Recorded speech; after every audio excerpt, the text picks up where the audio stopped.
Welcome to the Culture is Healing podcast, brought to you by Checking In. At Checking In, we create customized wellness apps for First Nations communities, guided by relationship, trust, and community knowledge. We're also grateful to share our Pathways to Healing tool, which supports frontline and support staff in helping community members access healing houses more quickly and with care. To learn more about our work, please visit www.checkingin.co. Thank you for being here and for spending time with us. I hope you enjoy the episode. Aichka.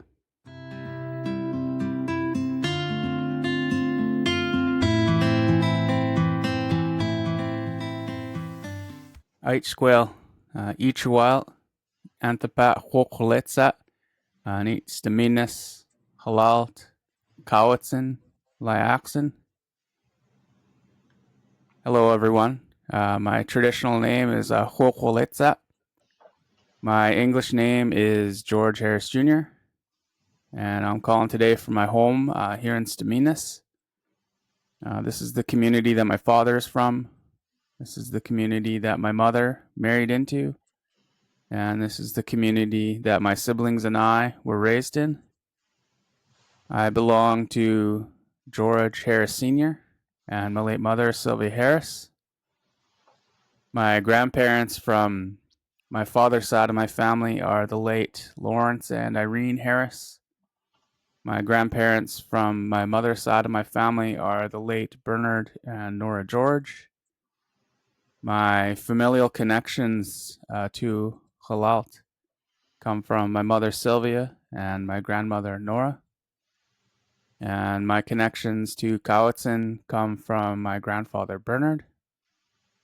Through both sides of my family, I have familial connections to Liaxon. And the name Hokwalitsa, it's a name that's been passed down throughout my father's side of my family from generation to generation. I have the honor and privilege of being able to carry that name along with my father, as well as a few other family members. And thank you all so much for joining us here today. And once again, my name is Hokwalitsa, and I am the host of the Culture is Healing podcast. And today I have the honor and privilege of being able to sit down with our friend Jessica.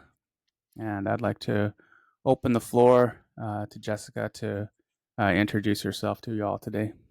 Aichka. Jessica. Thanks, George. Hokwalitsa. Feel free to correct my pronunciation.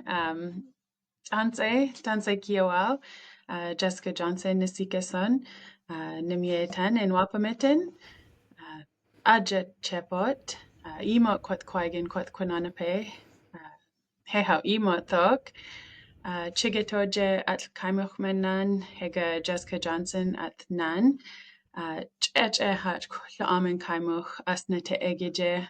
I'm really grateful to be here with you today, George. I greeted you in two languages. The first was Cree Mitchif.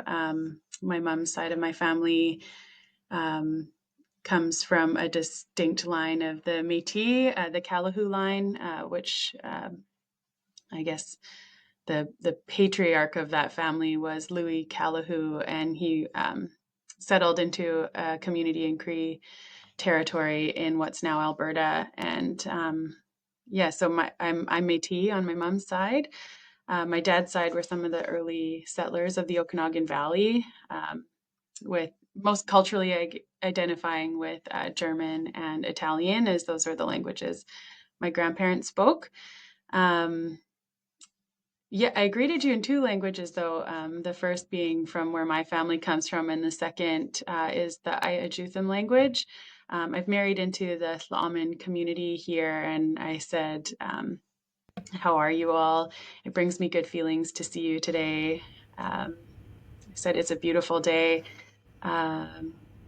What else did I say? I said, I'm grateful to the Tla'amin people. Asna te Egija. This is their land. I'm grateful to be here on Tla'amin land and to be so cared for and wrapped in community in this place. And yeah, I'm really grateful to be here. I have two daughters who are Tla'amin status and have citizenship here, and they're 6 and 8. And yeah, I guess that's a little bit about me. Hmm. Aichka. Yeah, thank you so much. I really love and appreciate the opportunity to sit with you, and I loved hearing your introduction. Hearing the two languages that you have connections to.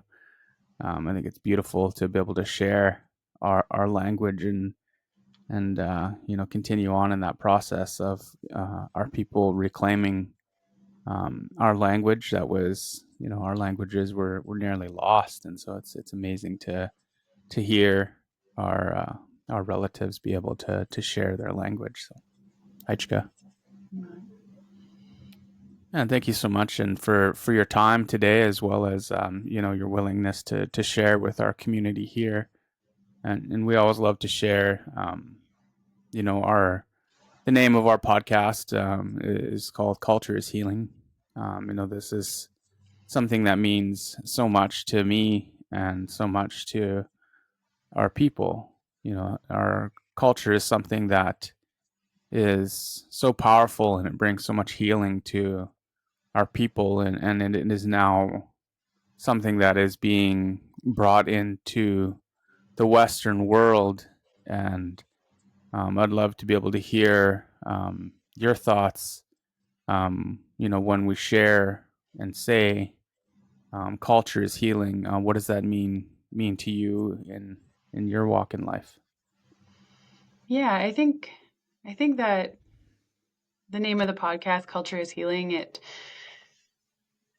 hits me kind of different because it's meant a lot of things differently to me throughout my life. As someone who was raised out of community, with not a lot of like teachings and experiences that were wrapped up in my Métis ancestry, like it was something that I sought out and had to like find points of connection and learn. So apologies to any Michif listeners or Cree listeners if I butchered my language. I'm a real baby in terms of my speaking ability in that language. I was never raised with that. It was one of the languages that was stolen from my family. Um, I think language is such medicine. In my pursuits of like trying to find like grasp at straws a little bit, um, to reclaim some of the culture that was taken from my family. That's like one of the things that I've really found so beautiful is like the etymology of words. I think the language is the culture. And so for me, I was raised in the Okanagan Valley. Like I said, like um, some of my ancestors on my dad's side were the early settlers of the Okanagan Valley, and that carries like interesting perspective and weight in who I am and my story. Um, and then having this Métis ancestry and being a bit disconnected. Um, yeah, like I've just always been seeking out language. And one, I think there's so many ways to be authentically Indigenous, and I think that's a common story is that a lot of people don't have as much as they want of their culture and their language. And so for me, that's like one of the first places. And so as I became a mother of these two beautiful Indigenous girls, I really wanted for them what I didn't have. And so I was living in the city in the Lower Mainland for a number of years. I was really grateful to be, you know, I've had amazing mentors there and got to work with some amazing Squamish community members, and I was getting to learn a lot of Squamish language. And when I was pregnant with my second daughter, I,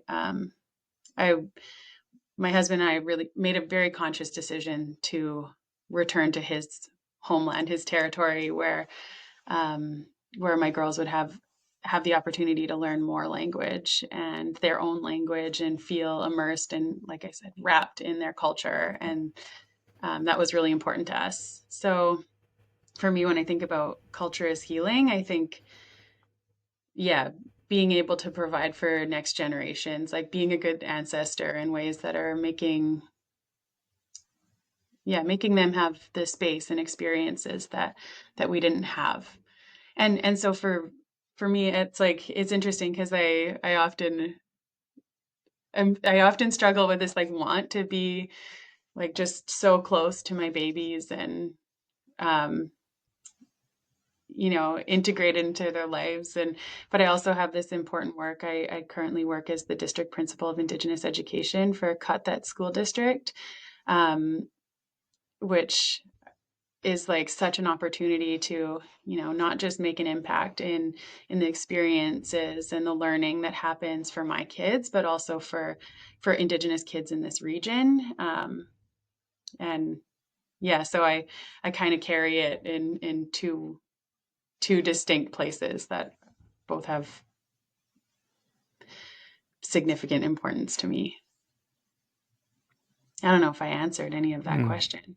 Oh, that's awesome. Yeah, no, thank you for sharing. And yeah, I think, culture is healing, and definitely, it's such a broad topic that we can talk about and share so many different stories on how, culture impacts our lives. And, thinking in the work that you're doing in your day job, and, having that opportunity to, change the landscape of the school system for and improve it for our people is truly remarkable. And, I know for me, our culture was not really spoken about in my time in my schooling adventure. Um, they only had kind of started the process of introducing like Aboriginal education rooms for our people to be able to go and to do work without any discrimination or racism or harm to be done to us. That was our safe space. And I know there was just like introductions of like um, celebrating Indigenous graduates. And you know but in that same breath, in our like our big graduation ceremony, there wasn't any like land acknowledgments. There wasn't any acknowledgments of the territories, the people. It was just carrying on with status quo at the time. Mhm. And so that's stuff that I see now in our education system. The supports that our young ones have is amazing. The acknowledgments that are coming forward from the school districts in doing the work for acknowledging the lands, acknowledging the people. And I know even just last year, attending grad ceremony for my niece Annika, and witnessing, um, the not only did they have a land acknowledgement, but they had asked one of the graduating students to, open the floor and welcome the people to the ceremony, and having our elders there as well to be able to share. And we had one of our local groups in Cowichan, Tsinghua dance group, had opened the floor and cleared that path for the grads as they walked in. And it was just these amazing things that are happening now is some really good progress. And I can't wait to see what that's going to look like in even 5 and 10 years from now. What is it going to look like? So Mhm. Yeah, I yeah. think about yeah, there's a term that I just heard and I really loved. I was at a professional learning opportunity up in Whistler with Dr. Simon Breakspear, He's Australian, but he coined this term, relentless incrementalism, and I just really love that. It kind of reminds me of what you're speaking to, because often, like when we're in this work, and our goals are so far beyond where we're at. But that incremental change, and it's so nice to hear it from a community member who's seeing it in real time, where sometimes we're like, oh, there's more we could do. And but yeah, to hear that and be reminded that we are making, yeah, we're being relentless in our incremental changes, in like Mm, towards recognizing human rights, to equity, to anti-racism, to all these things that are making changes that are seen and felt. mm. Yeah, and I know, all of these things are so impactful for, so many different generations, and I think one of the things that, really brings, hope for me and for my family. My father being like a residential school survivor, and I remember we went for dinner after um, my niece's grad ceremony, like the big one with the whole school, and we went and sat down, and he was like, "Oh, that was really neat, hey?" And I was like, "Yeah," and he goes, "Well, it's good to see our people, being celebrated." And it was so cool too, because like the a lot of the indigenous grads, from all walks, if they're Coast Salish or Métis or whatever it might have been, seeing some of them, wearing some like regalia as well, cedar woven like grad caps, and some. I seen a couple wearing some paddle jackets, and some of the Métis had their sashes, and it was just like, oh man, this is so awesome to be able to witness all of these amazing things taking place, because that was,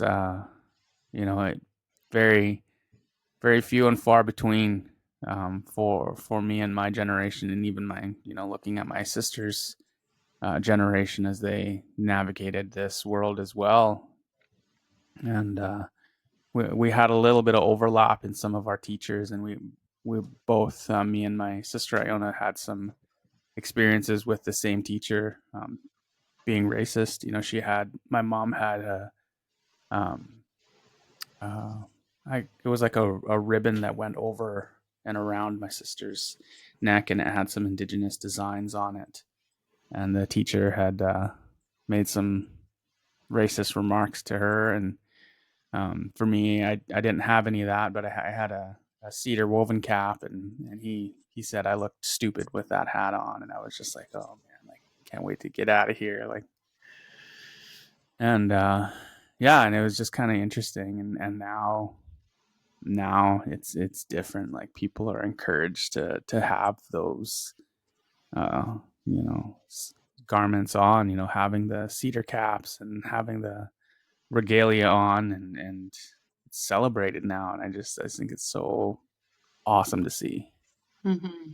Yeah, I think about that, and it's like, I wonder the extent to which the work has gone in at so many different levels to make, you know, thinking about like your experience with those teachers, um, like it's right in the professional standards for British Columbia teachers, that it's called Standard 9. You could look it up, but I'm going to very, very paraphrase it, but it's essentially just recognizing that, recognizing Indigenous knowledge, and teachers are held to the standard that they're going to evaluate their own biases and privilege, and that's written right into the professional standards. And I think that's such a beautiful thing. And I like raise my hands to all the work that must have gone in to get that standard written right in there. And that's something that I continue to advocate for, is a standard 9 type policy, across the board for all people working in the sector of education, because it's essential to that like psychological safety, and it gives those working in leadership some, like, a I don't know, a stool to stand on kind of when you're facing things that still come up because we didn't, myself included, as a young Indigenous girl going through the school system, I didn't learn anything about being what it meant to be Métis or Indigenous, or I didn't learn about the Okanagan people, the West Bank First Nation. I didn't learn anything about that when I was going through school. So it's really great to see the changes that it's written into curriculum, that we're starting with place. It's the Indigenous Education Councils guided by the First Nations whose territory you're on, regardless of where you are in the province. It's like there's so many like huge changes that are like systemic, that are starting to make, again, that incremental change that feel like huge wins. And yeah, it's exciting to see them start to be seen and felt, and give those in leadership places to, like, yeah, stand on and say, this is how we behave in this sector. Mm-hmm. Yeah. So that's something that I'm excited about continuing to work towards, is that shared understanding. Like, we might not agree on everything. But what I always say here is like, the if we can't agree on anything else, the one thing that we do have in common is that we're on Tla'amin Gidje. Like, this is Tla'amin's territory, and that's one place for us to start, and recognizing that we all care and love this place, otherwise we wouldn't be here. And that Mm-hmm. is does develop a bit of a shared value to help people move forward. And yeah, I think that's a beautiful thing. Mm-hmm. Yeah, it's very important to find that common ground, and I Hmm. know, in the other work I get to do, that was, I had someone who was, um, having a hard time with the process of like introductions and all this kind of stuff, and so, I was like, all right, well, you know how to do all of the things I'm talking about. It's just changing the lens of how you're looking at it. And this lady, she sat and she had her arms crossed, and she wore the strongest, frown on her face as I talked. And I was like, okay, well, as I'm going to share, some of these cultural, similarities, and there's common ground here, and I hope you can understand and hear what I have to say. And I said, well, when you're go to someone's home, like, do you just walk in? And then I waited. I was gonna see if she was gonna say anything, and no one unmuted. I'm like, no. I'm like, you knock on the door, you ring the doorbell, announce that you're there. Because if you walk straight in, that's taken as a form of like hostility. You would portray that you're coming uninvited. So in this aspect, you knock or you ring the doorbell, announcing that you're there, and then when the person who's hosting, do you just walk past them? And then I waited again to see if there was going to be any response. No one unmuted again, so I was like, okay. So I was like, no, you greet one another. Oh, thank you for having me here, and thing, and here I brought a gift, or here I brought something, Hmm. and I said, so there's these universal ways of properly introducing yourself to a host. And I was like, so if you're taking this in a cultural aspect in introductions, and bringing culture into the work we're doing, I'm like, you know how to do it. It's just changing subtly changing the framework of it, and bringing it into your Western like introduction into more of a cultural introduction is not too far fetched.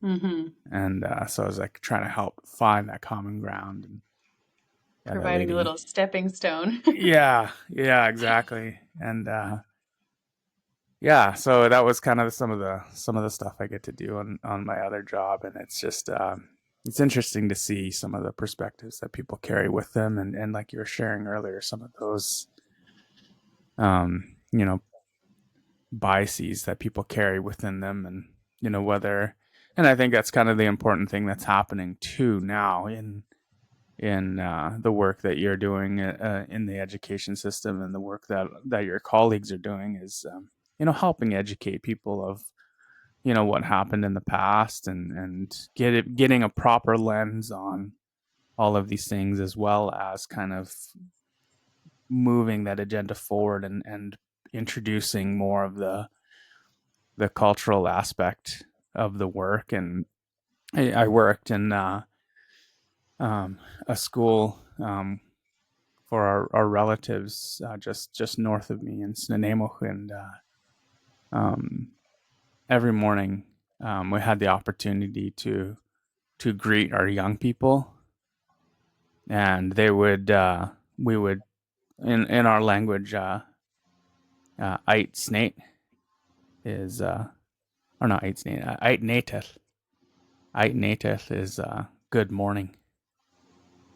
And so that's how we greeted our young ones. And um, there was this group of three brothers. They were non-indigenous, and they were attending our school. And um, the mom had walked the boys in this one morning, and I was the person who was greeting our young ones this morning. And the mom, um, she I greeted the boys, and I native, and the mom came, and there was a chair like next to me, and she came and sat down. Oh, and I was wondering, she didn't really say anything. She just said good morning, and so I kept greeting our young ones, and she goes, the word that you're saying, like, what does that mean? And I say, oh, I native, that's like good morning. He goes, oh, okay. Because my boys keep saying that to me every morning, and I don't know what it means, and I just wanted to come and learn and see. And she got emotional, and she goes, this is why I chose to send my boys here, like, so that they can have that experience of learning the language, and experiencing some cultural aspects of, so they can have an understanding of where they live. And I was just like, oh, that warmed my heart as well, like hearing her say that she wanted that for her boys. Mm-hmm. And so that was really powerful. And some of the smaller things that we might not see on a regular basis, and think about, but some of those small things, like greeting our young ones in the morning with our language, that's the first thing they hear when they walk through the door is Mm-hmm. "Ait native."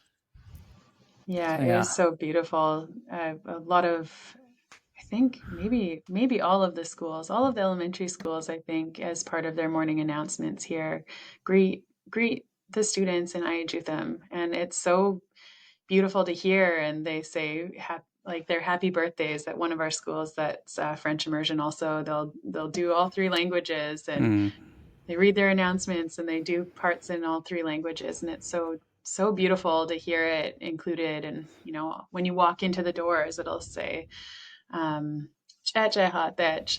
I welcome you to Mm. the school. So you walk in and you have this sense, like you're saying, like a sense of belonging and knowing where you are. And um, yeah, it's pretty cool to see, again, incremental changes in a Mm-hmm. direction where all, whether it's a grad ceremony where you're hearing a territorial acknowledgement, or whether you're seeing people in regalia, it's like creating that sense of visibility where, I don't know, a lot of us were hidden for a long time Mm. or not seen.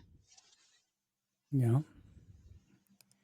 Yeah, and it's a beautiful thing to keep carrying forward, and encourage you and your colleagues to carry on, and in implementing our traditional ways, and sharing that knowledge with the non-indigenous students and staff who are interested.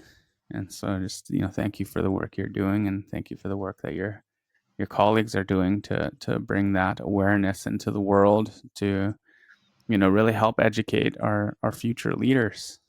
So, Mhm. Aichika. And as we're, taking a look into, a deeper dive into, cultural ways of being, um, has there been any cultural activities or ceremonies that you've had the opportunity to partake in or witness that had an impact on you? Yeah, I mean, there's so many, and all of them have such unique, impactful.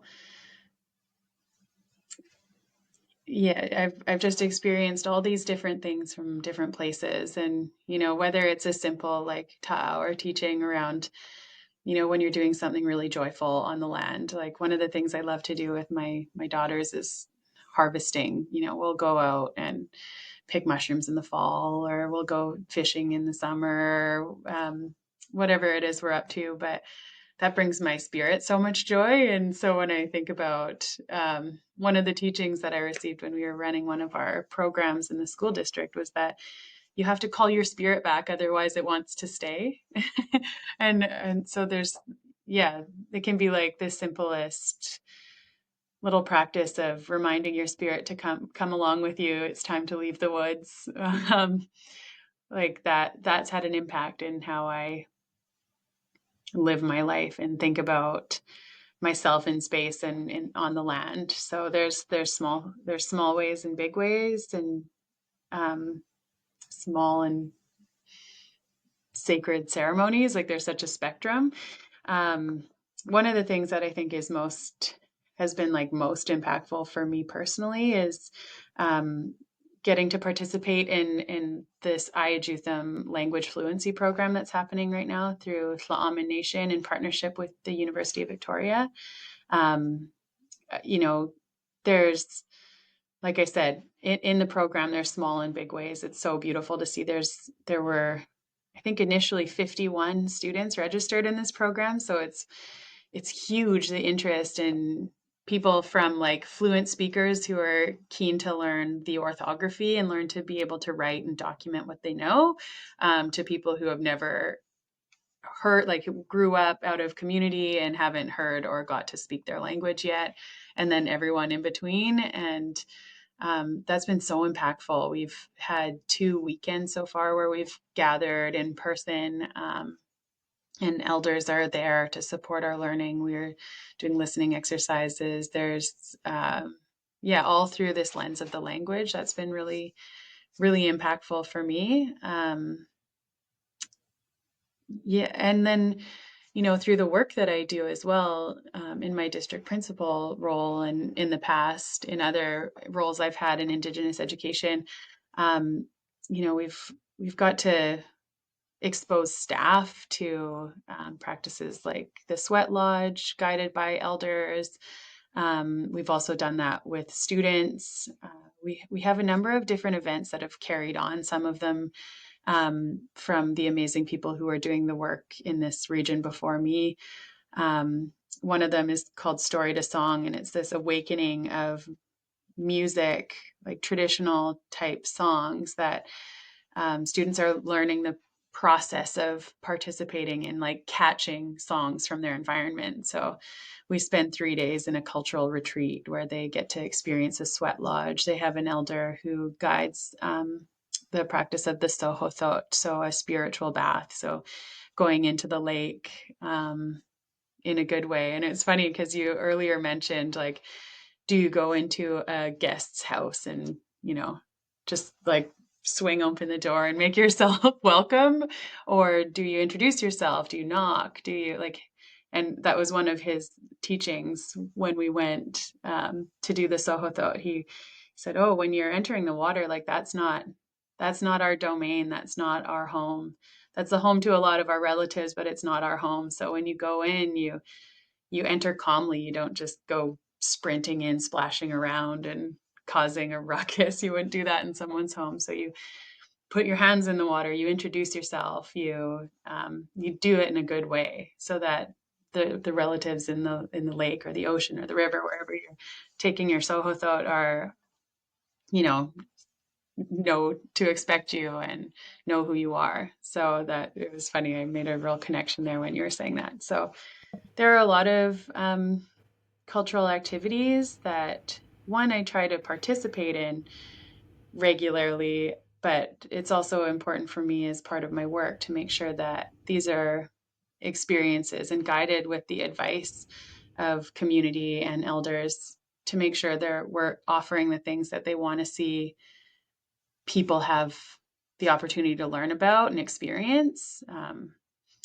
We've done like traditional salmon barbecues at elementary schools. We have a Voyager like program to take students out canoeing and learning about the history of the Voyager. Um, we have a cross cultural program where students in grade 3 go out to community and they learn about, like, they go out to Tishosum and they learn about the salmon and the life cycle of the Mm, salmon, and then they have all these different stations that they get to go and learn from community members and Indigenous ed support staff and teachers, and it's just really beautiful. Some of that's carried on, and then there are some new things that we've started locally anyway. We have an Ayajutham immersion program for kindergarten and grade 1 students. It's called Kaimukenamsht, which means we will speak our language, or we speak our language. We have a program called Gidje for grade 10, 11, 12 students, where um, Gidje being the word for land in Ayajutham, but it's also an acronym meaning Guided Indigenized Journey to Excellence, where we're creating opportunities for young people to experience culture um, and like for the grade 10 to 12 program anyway, it's beautiful because it's validating Indigenous knowledge in a way that's giving them their academic credits towards graduation in a way that is more attuned to the students' needs. Not all students, some of them are like, I have this goal of becoming a doctor and I need to take these core sciences and I want it to look and feel like this and I'm going here.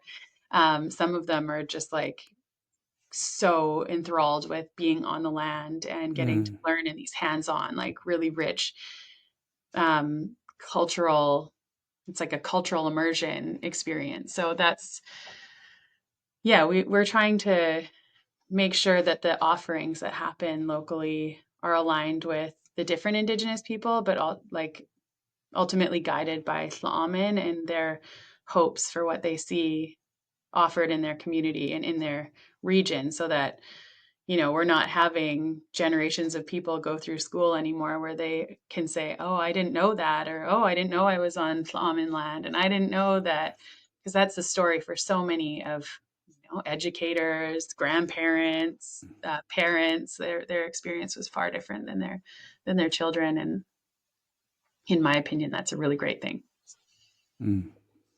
mm, yeah, Hachka. Yeah, I think it's so important that there's opportunities to share, about our language and culture, but like you're saying, like sharing about the lands, and I think it's so important for our young people and to be able to know and understand and how there's a lot of our people there's that strong connection and some of our young people don't quite fully understand that urge to be in the woods and to want to be there and be in nature, but that's a calling from our ancestors to be there, to be one with the earth. And I remember when I worked for my nation, we were doing a medicine walk, and it was it was amazing to be able to be with an elder, and we're walking through this trail, and they're pointing out all of these different plants and berries and the different uses for these medicines, and I was just like just so in awe of the knowledge that this elder carried, and the kids were just so um, attentive. They were the elder had their attention, and it was so cool because like this was something that I didn't know how it was going to go over.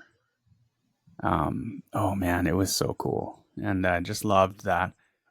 Yeah, this is sharing of education, and it was done from our traditional lens into brought into a Western place, and it was received really well by the students, and the staff obviously loved it, and I was pretty excited about it as well, and being able to learn more. And I think it's something that's carried on and carried forward from the work that happened, even just 10 years ago to now is amazing to see the Mm-hmm. growth of our our traditions and culture being brought forward into the Western education system. And I think there's that amazing balance that I think we're slowly building towards to have more and more of our traditional ways being brought into that Western education system. And my mother was such a huge advocate for the learning to take place in the Western system, as well as like, she would always say to me, she's like, you got to go out into the world, and you got to learn how the Western world works, and then you come home and you have to now take your time to learn from our teachers, Mm-hmm. our elders, and then you have to bring that out into the world. And so yeah, it's just so cool to see all of this amazing stuff happening. So Haichka to you and your colleagues and the elders and in community that are bringing our language and culture forward. Yeah, that Haichka. reminds me. We have a few years back, the nation held a training. There's a naturopathic physician. Her name is Jeannie Paul, um, and she's Tla'amin, and she's yeah become like this very celebrated naturopathic physician, and she's really got so many beautiful teachings around traditional plants and medicines, and so we've integrated that a lot into the experiences of students here. But the thing that's really I don't know, sparkling for me in my mind is that um, after getting to participate in that with Dr. Jeannie, is that you see the land in a different way when you know the plants, when you know the territory. There were, people are looking at, oh, I've got to pick this out. It's a weed. It's in my garden, and have this interesting perspective around their surroundings and nature. And then it was so fun because now in the spring, which is the time that I got to participate in some of this learning, I just remember the year after being so, I don't know, just like joyful to see these plants that now I had this like special connection with. Like, oh my goodness, you can help with coughs and sore throats. And oh, if I need to get rid of phlegm, I can go and visit this, like, the Oregon grape. And oh, if I like, so it was so exciting to see. One of them is the colt's foot. And so I'm like, oh, okay, so whenever they pop up in the spring, I'm just like, oh, there you are. Like, and you greet them in like a new way, and you're excited to see them, and the changes through the seasons and the cycle. It just like, it feels different when you know it through, or have learned it through, a local and indigenous lens. It's like it's so relational and so beautiful. And the other thing that reminds me of is just that the importance of, because the indigenous knowledge has always been there. Indigenous peoples always did science, and they always, like, they Mm. just had so much knowledge. And so it's nice to bring in and see that convergence of, Indigenous people were using willow as a pain remedy for since time immemorial. and and it wasn't until, European settlers came and were like, oh, I can make that into aspirin, and then it's been commodified and it feels different, but like the knowledge has been there. And so to bring that convergence for kids to see like all this depth of knowledge and understanding in place and around wellness, it's just such a beautiful thing. And yeah, I just love that story of your medicine walk and how that translates for kids. I've never seen a kid bored when there's a knowledgeable plant expert coming to talk about how it can be a remedy and a relative all in the same thing. So I love Yeah. that. Yeah. Yeah. It's pretty cool to see and to be able to participate in and witness. Yeah. Yeah. And as we're kind of, taking a look at some of these teachings that are, brought forward to us and shared with us, I was going to ask you, if there had been any teachings that have been shared with you that really help like guide you in your day-to-day walk, whether that's in your personal life or if it's in your work life or whatever that might be. Yeah. I mean, there's a few things because as you know, like it's complex. The work in Indigenous education, I think I share the sentiment that a lot of educators share of not wanting to do things wrong. Like people don't go into education to harm kids and harm community. And so there's this often presents for me where people really are fearful of doing the wrong thing, not following protocol. It's one of those things where it's like a Pandora's box. You once you know a little bit, you're like, oh no, what else don't I know? And it can feel overwhelming to teachers and other staff who are trying to support this work. And um, yeah, I just, trying to make sure you're doing the right thing can be complicated. But I was running a professional learning day um, 2 years ago, and it was really complicated. There had been a recent passing in Tla'amin, and part of the protocol is that in community, at least these are the teachings as I know them and have been shared with me, is that the community will stay quiet out of respect for the family and the one who's passed on. So it was really interesting. We had our district wide Indigenous focused learning day, the first one ever, and we had the Tla'amin cultural department who was going to come and offer a like full protocol, like welcome songs, like just to really paint the experience for people who might not have seen or heard that before. Um, and instead, we had to pivot to be like, okay, here's how we're following protocol today. And it was great because I had our elder in residence who's Tla'amin, Yahweh. I had Ka'aks who was going to be there to offer a welcome. Um, who's the oldest Tla'amin community member right now, and the one who gave me the name Chigetoje and the great grandmother to my daughters. So I had this team of people to seek advice from, and it was so I try to do that in my work where I make my thinking visible, try to show people the complexities of what working through protocol looks like. And so I started the day normally, like what we had planned was to have drumming and singing out of respect for the family. This is what's been taught to me is that the community drummers are staying silent, so we're not going to hear that. We also had a guest from Squamish Nation, Sonomot, Brad Baker, who is going to be giving our keynote that day. So part of our welcome to him specifically was there's a Squamish Nation member who's married into Tla'amin as well, and he was going to do Sequalia's song, The Greeting of the Day.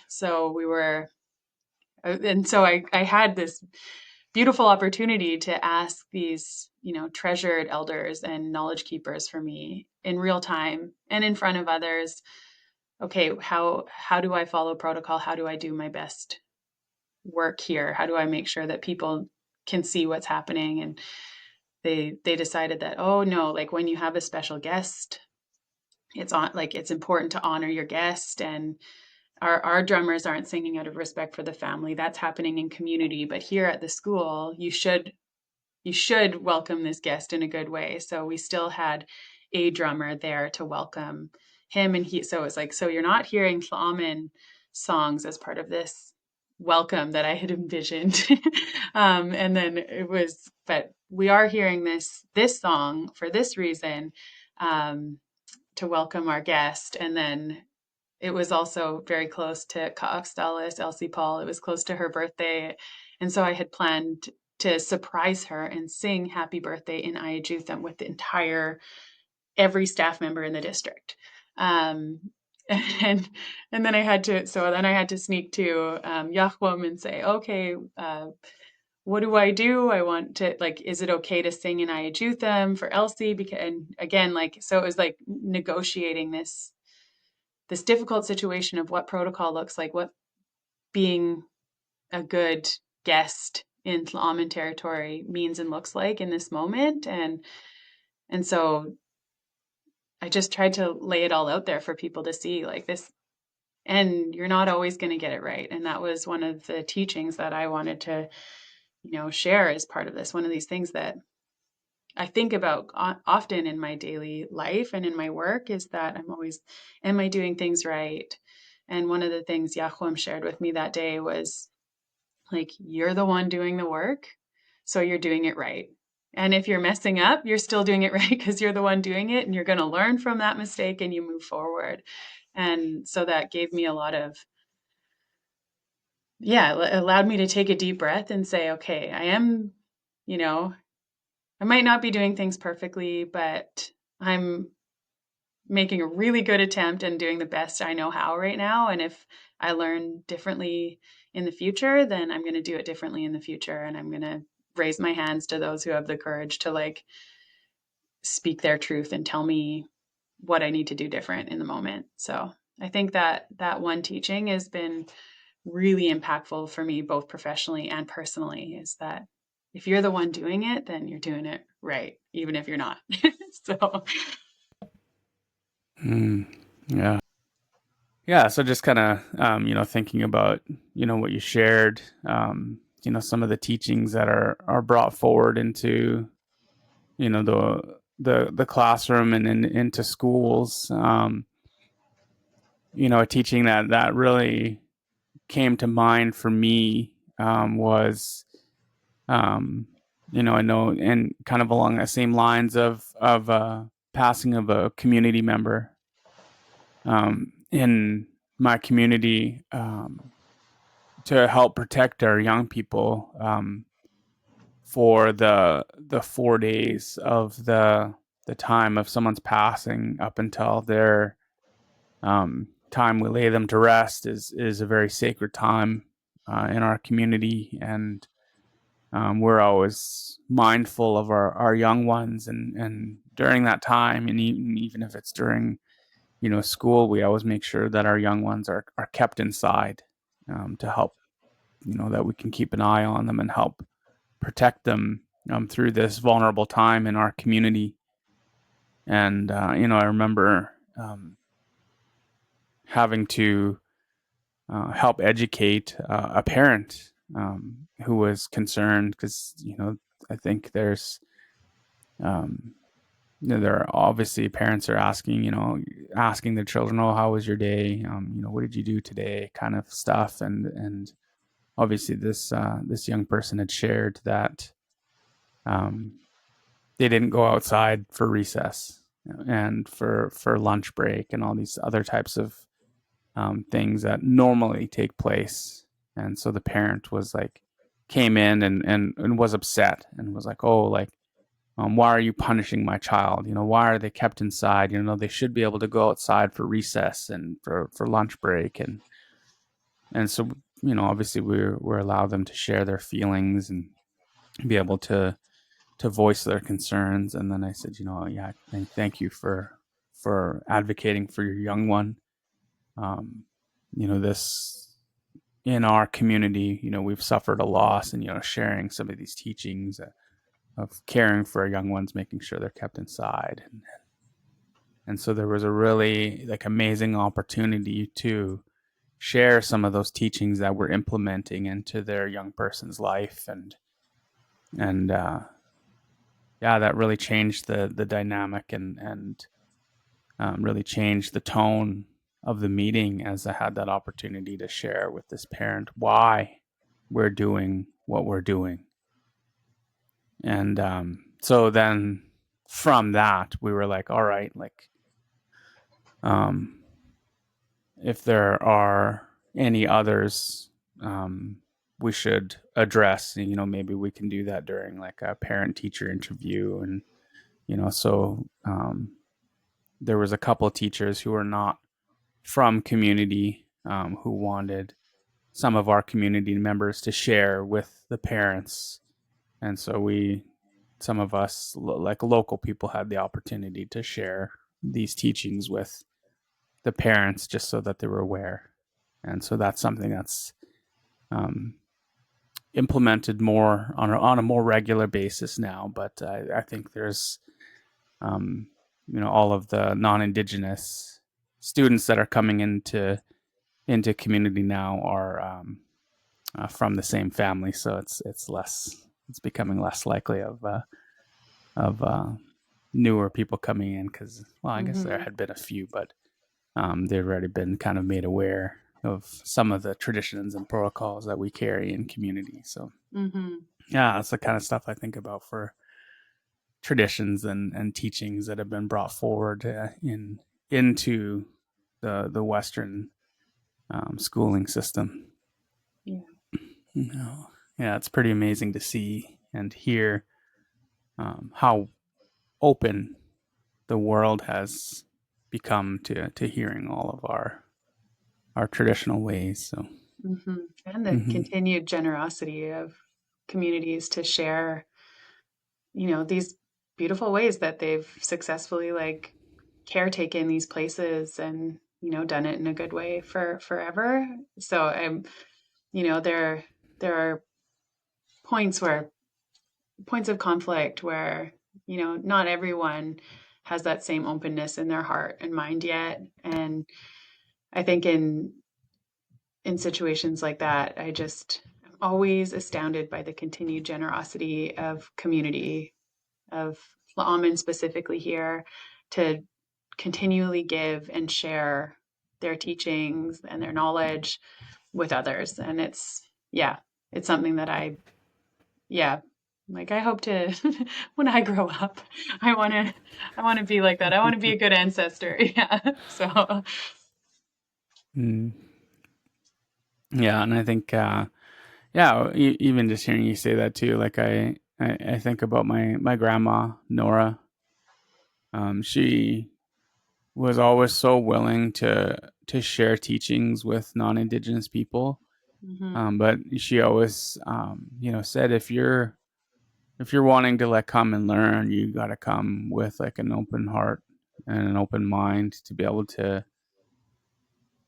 hear the teachings, to not only apply them in your head, but you apply it in your heart as well. And so it's mhm, just something that I always think about, in this work. And yeah, and I think there are people who are more open to hearing about our traditional ways of being, and there's some who are not. And um, we my grandma always like took that stance of sharing with the people who are willing to come and to learn and to listen.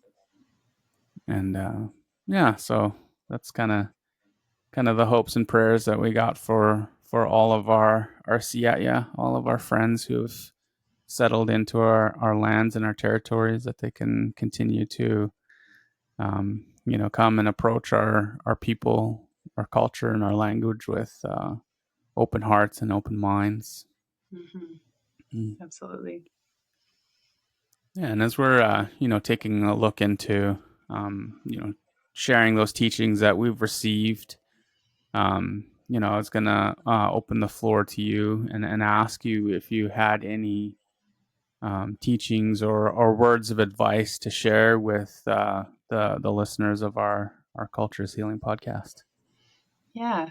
Um, it, I just really, yeah, what I share is often not my own. It's things that have come to me through the many amazing people I've come into contact in my roles and in my life. And um, I think one of the consistent themes that I hear is just this hopeful willingness to like remain hopeful. And that's what I hope for, educators in my region and for community when they're seeing things that don't feel great and, like blatant racism that still happens in some spaces.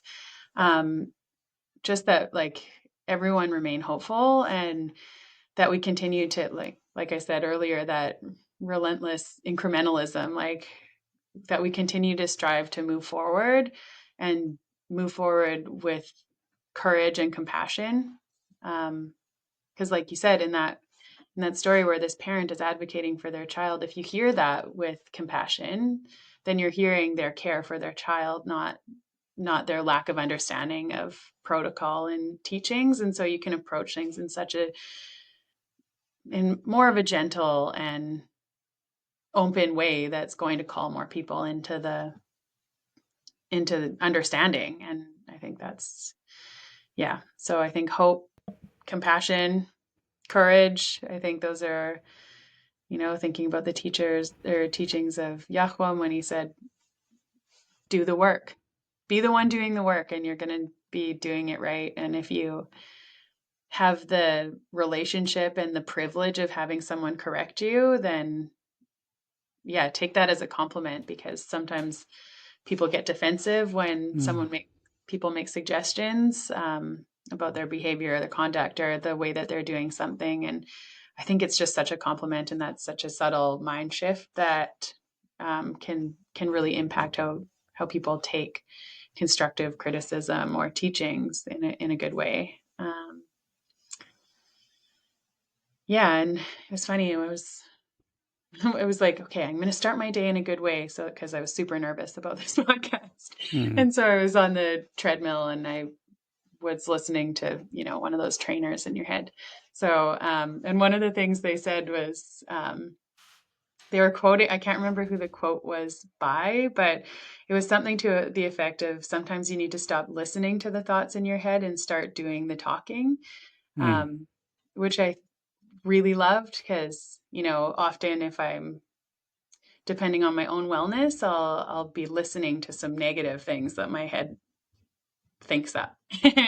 And so start doing some of the talking in your own head about how you're going to move forward, how you're going to do the work, how you're being hopeful and courageous and compassionate, and tell yourself those good things. And I think that, yeah, don't always do the listening in your own head. Sometimes you need to do the talking. Mm. Mm. Hachka. Yeah, thank you for sharing. And I love that you're, starting your day with those, good intentions and doing that work. And that makes me, think of my grandma. And I remember I was very fortunate that I had the opportunity to live with her for 2 summers. And I remember getting up early one day, and I needed to use the washroom, and I woke up and used the washroom, and it was early. Like I couldn't tell you what time it was, but I like it's just summertime, and I know it was early because the sun wasn't even up yet. Yeah, that's really. And I heard someone talking like in the living room, and so I was, well, that's weird. So I walked in, and my grandma, she was um, just like talking, and I was like, oh, like, that's weird. Like, so I walked in, I was like, Grandma, are you okay? She's like, oh, I'm okay, grandson. And I was like, oh, what are you doing? Like, it's early. Like, she's like, oh, I'm just praying to the Creator.